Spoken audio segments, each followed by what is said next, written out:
Hello friends, welcome to concept gain channel. और पिछले class में हम लोग ने जैसे देखा था, हम लोग ने कवर किया था स्पीड का हम लोग ने कवर कर लिया है। और आज की क्लास में हम लोग देखेंगे वेलोसिटी। तो वेलोसिटी को अच्छे तरीके से पढ़ेंगे, स्पीड और वेलोसिटी के बीच में डिफरेंस देखेंगे। तो पहली चीज़ मैं आपको क्या कहता हूँ कि वेलोसिटी स्टडी करने से पहले हम थोड़ा सा स्पीड का कॉन्सेप्ट रिवाइज करते हैं। तो स्पीड क्या था?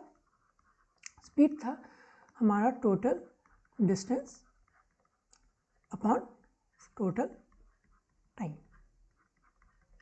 जिसको हम लोग लिखते थे ds/dt। अब स्पीड जो है वो क्या है? Scalar quantity. स्पीड जो होता है वो स्केलर क्वांटिटी, और वेलोसिटी इस केस में क्या है? और यहाँ पे क्या था? डिस्टेंस। डिस्टेंस हमारा भी स्केलर है, डिस्टेंस भी स्केलर है, पर वेलोसिटी क्या है? हमारा वेक्टर क्वांटिटी है। तो वेक्टर क्वांटिटी, अच्छा डिस्टेंस हम लोग को पता है डिस्टेंस, और एक साइड में लिखते हैं डिस्प्लेसमेंट, यह है डिस्प्लेसमेंट, और एक साइड में लिखते हैं स्पीड, और एक लिखते हैं वेलोसिटी। तो ये चीज़ याद रखना, distance is related to speed और डिस्प्लेसमेंट रिलेटेड टू वेलोसिटी। तो जहाँ पे हमारा वेलोसिटी का कॉन्सेप्ट याद आएगा तो वहाँ से हम लोग देखेंगे कि velocity is related to displacement. तो हम डिस्टेंस के जितने भी कॉन्सेप्ट थे भूल जाएंगे। इसका मैं कहने का ये मतलब है, जितना भी स्केलर क्वांटिटी के रूल्स थे वो हम वेलोसिटी में यूज़ नहीं करेंगे। जितने भी वेक्टर क्वांटिटी के रूल्स थे वो हम लोग वेलोसिटी में यूज़ करेंगे। ठीक है, तो देखते हैं वेलोसिटी क्या होता है। Rate of change of displacement, it is the rate of change of displacement. Important point है ये है displacement. Rate of change of displacement with time is called velocity. It is actually vector quantity, जैसे मैंने बताया अभी, vector quantity. Unit है metre पर second, unit है हमारा मीटर पर सेकेंड। डिमेंशन क्या है इसका? डिमेंशन होता है, मीटर है तो m0 क्योंकि मास में डिपेंड है नहीं, मीटर है तो लेंथ में डिपेंड है तो 1, और t जो है वो -1, तो m/t-1। ठीक है। वेलोसिटी का रिप्रेजेंटेशन हम लोग कैसे थे? Velocity is a vector quantity ds/dt, where displacement is also a vector quantity. ये इंपॉर्टेंट है, इसको नोट करना, v0 ds/dt। ना वेलोसिटी में भी पॉजिटिव, नेगेटिव और जीरो। मैं कहता हूँ कि वेलोसिटी पॉजिटिव भी हो सकता है, नेगेटिव भी हो सकता है, जीरो भी हो सकता है। पर वहीं पे स्पीड क्या था? Speed can not be negative and zero. Speed negative और जीरो नहीं हो सकता, स्पीड नेगेटिव और जीरो नहीं हो सकता। अब देखते हैं वेलोसिटी पॉजिटिव, नेगेटिव और जीरो कैसे हो सकता है। एक ऑब्जेक्ट है हमारा भोलू। भोलू ने मान लो 5 किलोमीटर, 5 मीटर ट्रैवल किया 1 सेकेंड में। तो मैं क्या कहूँगा? इट्स वेलोसिटी इज 5 मीटर पर सेकेंड। Well and good. तो पॉजिटिव तो हो सकता है, सिंपल है। अब नेगेटिव कैसे हो सकता है? मान लो ये एक्स डायरेक्शन है और ये है नेगेटिव एक्स डायरेक्शन। भोलू यहाँ पे खड़ा है, भोलू स्टार्टिंग पॉइंट यहाँ से गया, मान लो भोलू ना यहाँ पे नहीं, भोलू हमारा ओरिजिन में खड़ा है 0,0 में यहाँ पे, और यहाँ से भोलू गया 5 मीटर, फिर वापस आया, फिर वापस आके यहाँ पे गया 5 मीटर। यहाँ पे 1 सेकेंड, तो इसको लगा 1 सेकेंड जाने में, 1 सेकेंड यहाँ पे आने में, और 1 सेकेंड जाने में नेगेटिव एक्स एक्सिस में। तो इसने ट्रैवल कितना किया? अगर मैं स्पीड की बात करूँ तो मैं स्पीड क्या कहूँगा इसका? टोटल डिस्टेंस कितना? 5। टोटल डिस्टेंस 15 ट्रैवल किया, 5 यहाँ, 5 इस डायरेक्शन में, 5 यहाँ से यहाँ, फिर 5 यहाँ। Total distance 15, about total time taken मान लो 3 सेकेंड। तो ये 3 सेकेंड नहीं है, ठीक है, 3 सेकेंड, और ये 15 मीटर। तो स्पीड मैं कहूँगा ये 5 मीटर पर सेकेंड। पर उसी केस में वेलोसिटी क्या होगा? वेलोसिटी नेट डिस्प्लेसमेंट कितना है? -5, नेट डिस्प्लेसमेंट -5 आई कैप, और टाइम कितना लगा? 3 सेकेंड। तो -5/3 मीटर पर सेकेंड, -5/3 आई कैप मीटर पर सेकेंड। तो इतना है इसका वेलोसिटी। तो वेलोसिटी और स्पीड में डिफरेंस तो मैं समझ में आ गया कि ये तो नेगेटिव हो सकता है। अब चलिए, अब जीरो कैसे हो सकता है? मान लो एक ऑब्जेक्ट है, यही भोलू यहाँ से यहाँ तक गया 5 मीटर 1 सेकेंड में, फिर वापस आया 5 मीटर 1 सेकेंड में। तो नेट डिस्प्लेसमेंट कितना हुआ? नेट डिस्प्लेसमेंट हुआ 0। तो इसका वेलोसिटी क्या हो गया? वेलोसिटी डिस्प्लेसमेंट अपॉन टाइम, मतलब 0/2 सेकेंड इज 0। तो मुझे समझ में आ गया कि वेलोसिटी 0 कब होगा? नेगेटिव का एग्जाम्पल है ये, नेगेटिव, यह है 0, और इस केस में है स्पीड, इस केस में पॉजिटिव का एग्जाम्पल तो ये रहा। ठीक है, चलिए नेक्स्ट जो हम लोग देखने वाले हैं यूनिफॉर्म वेलोसिटी। अच्छा, इसमें देखते हैं यूनिफॉर्म वेलोसिटी कब है। If a magnitude as well as direction of इस वेलोसिटी रिमेन सेम, तो याद रखना मैग्नीट्यूड और डायरेक्शन दोनों अगर एक same, it remain same, if magnitude as well as direction of velocity remain same then it is known as uniform velocity. Example देखते हैं, मान लो भोलू, चलो के दो केस लेते हैं। एक भोलू गया ए से बी ये 5 मीटर 1 सेकेंड में, फिर बी से सी भोलू गया 5 मीटर फिर से 1 सेकेंड में। दूसरा केस देखते हैं, भोलू गया ए से बी 5 मीटर 1 सेकेंड में और फिर इस डायरेक्शन में गया भोलू 5 मीटर 1 सेकेंड में। तो क्या कह सकते हैं इन दोनों के केस में, ये है केस फर्स्ट और केस सेकेंड, तो कौन सा यूनिफॉर्म है। देखिए इस केस में क्या है, दोनों का स्पीड जो, अगर मैं दोनों का एवरेज वेलोसिटी अगर मैं देखूँ तो ये है 5 मीटर पर सेकेंड, इस केस में भी 5 मीटर। स्पीड अगर मैं देखूँ, चलिए स्पीड देखता हूँ, इस केस में भी 5 मीटर पर सेकेंड है, इस केस में भी 5 मीटर पर सेकेंड है। तो सिंपली मैं कह सकता हूँ ठीक है, ये तो हो सकता है स्पीड दोनों का कितना है 5 मीटर पर सेकेंड। इसमें भी स्पीड क्या है, इसमें भी स्पीड है 5 मीटर पर सेकेंड, पर दोनों के केस में डिफरेंस है। इसमें क्या है, इस केस में देखना मैग्नीट्यूड ऑफ द स्पीड, ये स्पीड मैग्नीट्यूड ले रहा हूँ, velocity magnitude of the velocity 5 metre पर सेकेंड है, और इस केस में मैग्नीट्यूड जो है वो सेम है, ऑब्वियसली मैग्नीट्यूड सेम है पर डायरेक्शन सेम नहीं है। इस केस में डायरेक्शन क्या है एक्स कैप और इस केस में डायरेक्शन क्या है वाई कैप। तो ये जो है वो नॉन यूनिफॉर्म स्पीड का एग्जाम्पल है, non uniform example, velocity not speed sorry, और यहाँ पे यूनिफॉर्म वेलोसिटी का एग्जाम्पल है, ठीक है। तो नॉन यूनिफॉर्म मैंने एग्जाम्पल दे दिया। अब देखते हैं नॉन यूनिफॉर्म वेलोसिटी क्या है। इफ आइदर और बोथ मैग्नीट्यूड, आइदर और बोथ मैग्नीट्यूड और डायरेक्शन, मैग्नीट्यूड और डायरेक्शन, तो एक केस बताना, ये केस कौन सा है, इसमें क्या चेंज हो रहा है, डायरेक्शन ऑफ वेलोसिटी चेंजेस। तो इस एग्जाम्पल ये जो नॉन यूनिफॉर्म वेलोसिटी है बिकॉज इट्स डायरेक्शन चेंजेस, ठीक है। अब मैं इस केस में आता हूँ, यूनिफॉर्म वेलोसिटी कब होगा, यूनिफॉर्म वेलोसिटी कब होगा। This is possible, very important, this is possible only when it moves in straight line without reversing its direction. So this is the example which we are talking about. तो उस non uniform velocity में क्या कहेंगे हम लोग, non uniform velocity, एक example तो हमने ये देख लिया, इसमें डायरेक्शन चेंज हो रहा है, और एक एग्जाम्पल में स्ट्रेट लाइन में ही मूव कराता हूँ भोलू को 5 मीटर 1 सेकेंड में, पर दूसरे में क्या मूव कर रहा है ये 6 मीटर 1 सेकेंड में। तो ये भी एग्जाम्पल है किसका, नॉन यूनिफॉर्म वेलोसिटी। थोड़ा सा समराइज कर लेते हैं।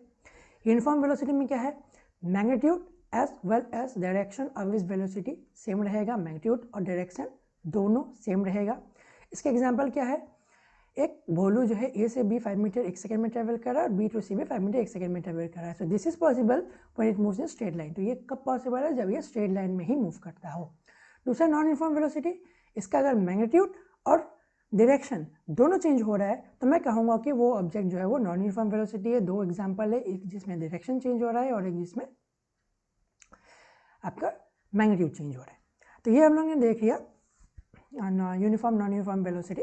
अब हम लोग देखते हैं एवरेज वेलोसिटी। एवरेज वेलोसिटी का कॉन्सेप्ट भी बहुत इंटरेस्टिंग है। Average velocity ratio of displacement to time taken by the body. तो एवरेज वेलोसिटी को मैं डिनोट करता हूँ ऐसे, average velocity it is a ratio of displacement that is ds by dt, ds by dt। Now इसमें दो case होता है, ठीक है। एक होता है क्या, एवरेज वेलोसिटी जब वो टाइम पे डिपेंड करता है। देखते हैं, इफ फर्स्ट केस पकड़ते, if velocity is continuously changing with time, continuously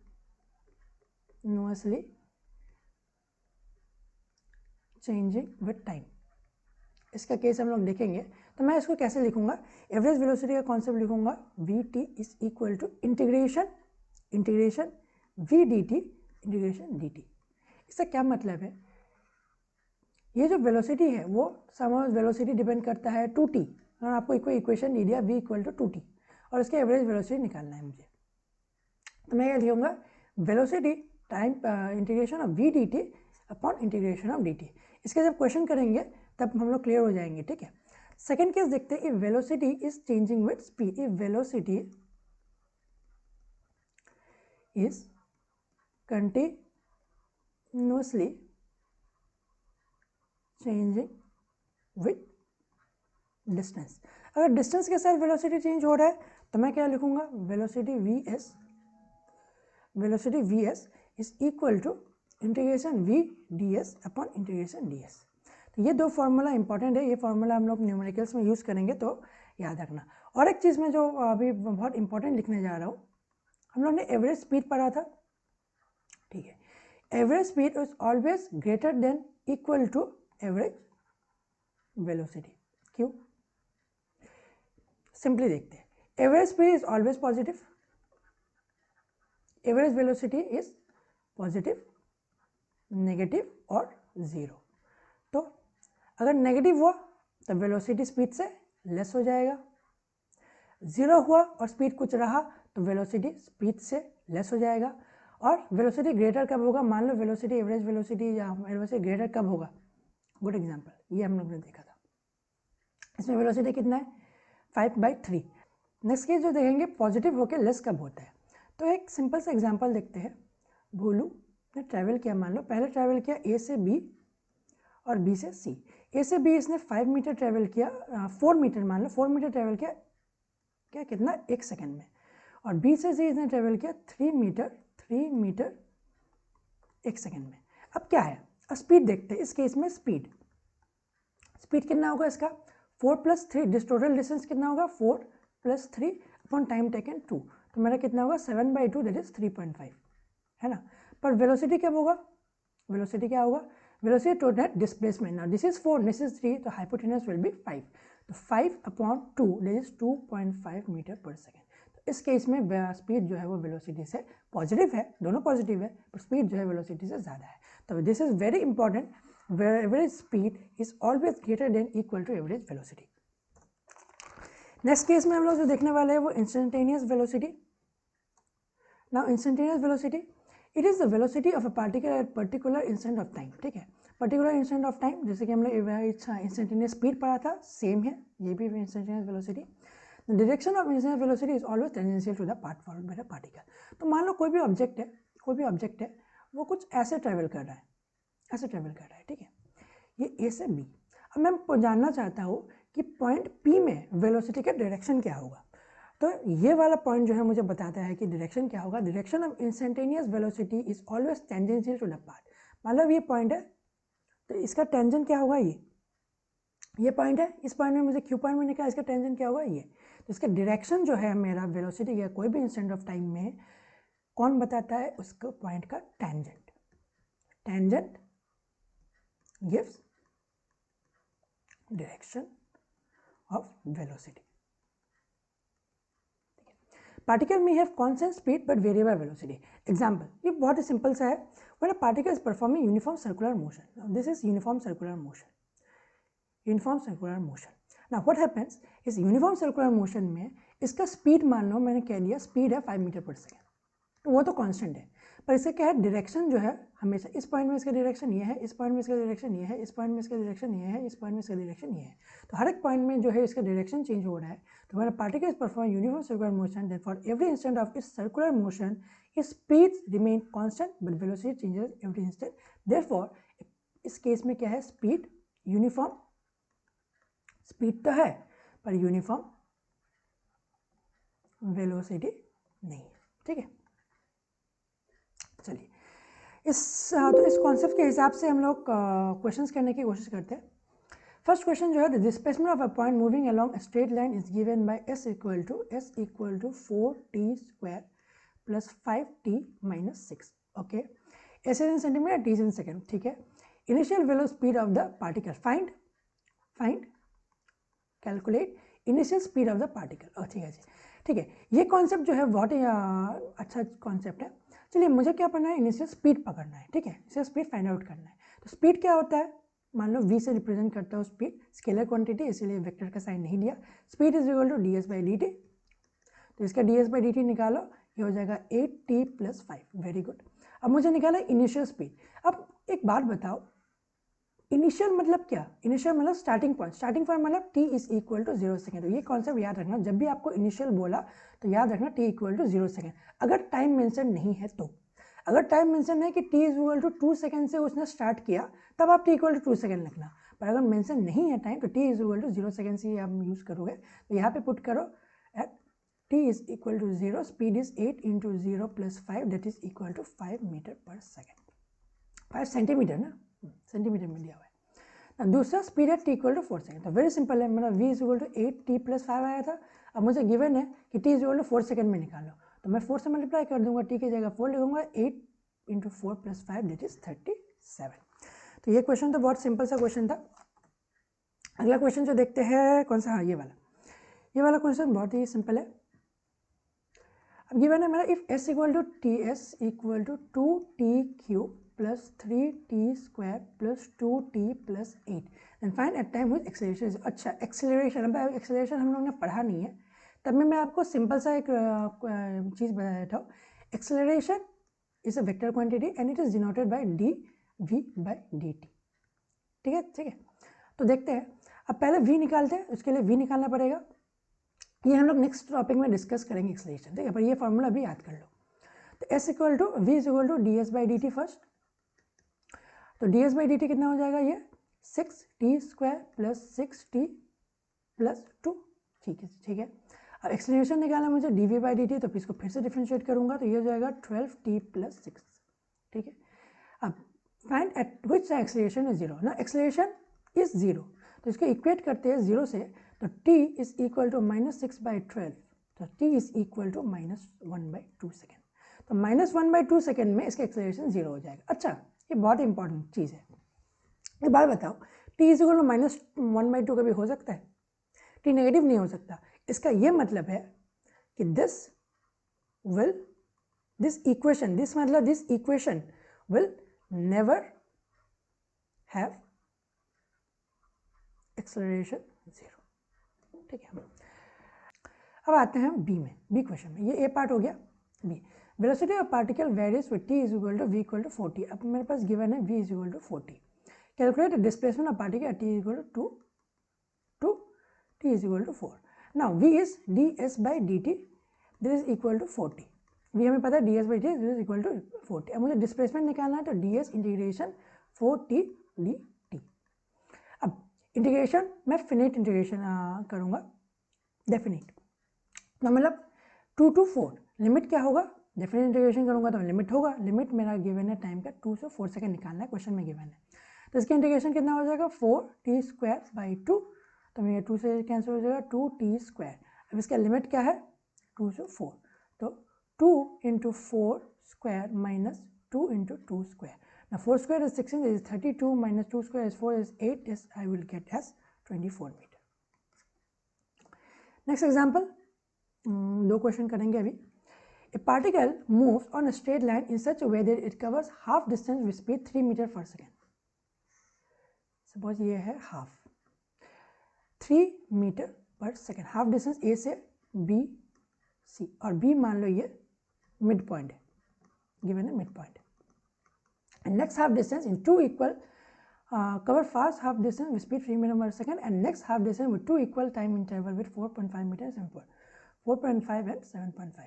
और इन दोनों में क्या गिवन है, इन दोनों में इक्वल टाइम, और इन दोनों में क्या गिवन है, इन दोनों का मतलब है ये और ये इक्वल डिस्प्लेसमेंट। ठीक है, अगर हमारे पास एक कॉन्सेप्ट याद रखना, अगर हमारे पास इक्वल टाइम है और मुझे एवरेज वेलोसिटी निकालना है, फाइंड एवरेज स्पीड, तो एवरेज वेलोसिटी हो एवरेज स्पीड हो, एवरेज स्पीड ही मैं इस केस में बात करता हूँ। एवरेज स्पीड निकालना है तो मुझे पता था अरिथमेटिक मीन, तो here average speed in this case from B to C पहले निकालते हैं। From B to C average speed कितना हो जाएगा, 4.5 प्लस 7.5 अपॉन 2, तो ये कितना हो जाएगा हमारा 4 और 7 11 is 12 upon 2 that is equal to 6। ठीक है, अब सेकंड केस में तो ये टोटल यहाँ से यहाँ इट इज बी टू सी, इसका एवरेज वेलोसिटी कितना आ गया 6, और यहाँ से यहाँ ए टू बी इसका एवरेज वेलोसिटी कितना दिया हुआ है मेरा 3 मीटर पर सेकेंड। अब ये गिवन है कि इन दोनों में टाइम जो है हमारा इक्वल है। ठीक है, अगर टाइम इक्वल है, सॉरी इन दोनों में डिस्टेंस इक्वल है। अगर डिस्टेंस इक्वल है, इक्वल डिस्टेंस, अगर डिस्टेंस इक्वल है तो मैं क्या करूँगा, harmonic mean 1/3 plus 1/6 is equal to 2, क्योंकि n जो है वो 2 हो जाएगा, तो मेरा क्या हो जाएगा 2/6 में एलसीएम ले लिया, 2 प्लस ये हो जाएगा 2 और ये हो जाएगा 3/6, हाँ नहीं ठीक है, तो ये कितना हो जाएगा 3/3 इज इक्वल टू 4 मीटर पर सेकेंड। ठीक है, नेक्स्ट क्वेश्चन, ये क्वेश्चन कॉन्सेप्चुअली बहुत इंपॉर्टेंट है। ए particle of mass 2 kg moves on a circular path. एक पार्टिकल है मास 2 kg, मास गिवन है m इज इक्वल, सबको लिख लो ठीक है, जो भी इंपॉर्टेंट है नहीं है, सबको रिलेवेंट है या नहीं है लिख लो। Mass equal to 2 kg moves on a circular path with constant speed, speed दिया है मेरा, सॉरी वेलोसिटी नहीं, स्पीड दिया है मेरा, स्पीड दिया है मेरा 10 metre per second. Find change in speed and magnitude of a change in velocity when particle complete half revolution. Half revolution मतलब ये, ठीक है। अब एक बात बताओ, स्पीड यूनिफॉर्म स्पीड दिया है, मतलब इस पॉइंट में v कितना रहेगा मेरा 10 मीटर पर सेकेंड। वेलोसिटी कितना रहेगा, टेंजेंट, इसका टेंजेंट ड्रॉ करो ऐसे, अगर ये ऐसे मूव कर रहा है इसका टेंजेंट इस कैप में मतलब 10 आई कैप, और इस पॉइंट में वेलोसिटी कितना रहेगा मेरा, स्पीड कितना रहेगा मेरा 10 मीटर पर सेकेंड, और वेलोसिटी कितना रहेगा मेरा 10 आई कैप पर -10 आई कैप, -10 आई कैप, तो वेलोसिटी इस केस में -10 आई कैप। अब चेंज इन वेलोसिटी और चेंज इन स्पीड, तो पहले हम लोग कैलकुलेट करते हैं change in speed. Change in speed क्या हो जाएगा मेरा 10 - 10, क्योंकि इस पॉइंट में भी 10 है, इस पॉइंट में भी 10 है, 10 - 10 अपॉन कुछ नहीं, चेंज इन स्पीड तो निकालना है मुझे, 10 - 10 इज इक्वल टू 0। अब change in velocity, change in velocity, change in velocity 10 minus of 10 i cap, क्योंकि इस पॉइंट में 10 आई कैप है मेरा, और इस पॉइंट में क्या है मेरा -9 का आई कैप, तो मेरा कितना हो जाएगा ये 10 + 10 आई कैप, ये 10 आई कैप होगा is equal to 20 i cap, तो 20 आई कैप। अब मुझे इसका मैग्नीट्यूड निकालना है, magnitude of velocity is equal to